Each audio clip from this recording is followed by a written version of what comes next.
Okay, so question 17 in our series of Ask a Mentor or Ask Your Mentor. Again, we've kind of outlined these questions for you guys to take away and maybe ask someone else.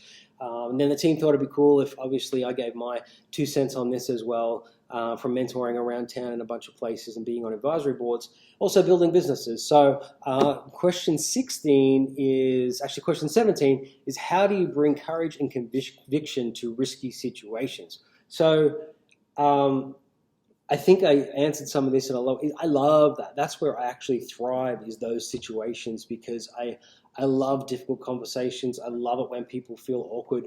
I love it when there's confrontation.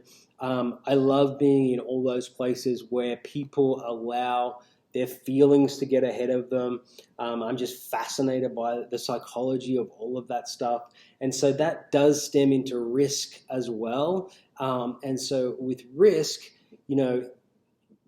it's something that as a leader is kind of difficult, because you have to recognize there's a risk and then make the decision either to tell the team that you're all heading into this risky situation, or put on the brave face, keep the risk inside, and lead them into a place making them feel like there's no risk at all.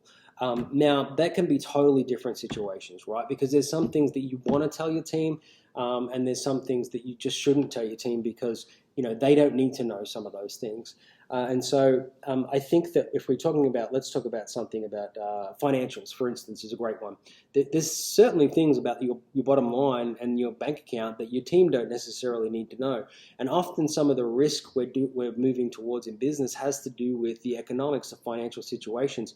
But your team doesn't need to know that, you just made payroll, or that you might not make payroll, but if we do this really risky thing, we're all going to be okay. That's kind of when you need to put a brave face on and just act as if everything is okay.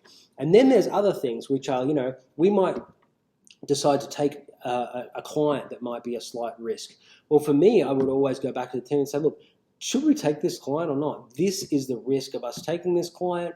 Let's weigh this up. If we decide as a team that we can do it, or if I decide as the leader that we should do it, this is how we're going to do it. So, that transparency of kind of negating the risk by saying that I'll support you, I will be there with you, I will lead you into this. All of those things are, I think, really great as a leader. That's kind of how I find courage in it, is that, one, I kind of love those risky situations, but two, you have to have the courage to give that courage to your team members, specifically if they know that they're coming with you into a risky situation, like a client that you might not have, for instance, or you aren't sure that you want to have because of certain risks. So give them the ability to have that empowerment that we talked about in another question, and then they can walk through that risk with you, knowing that you're with them. So that's how we do it.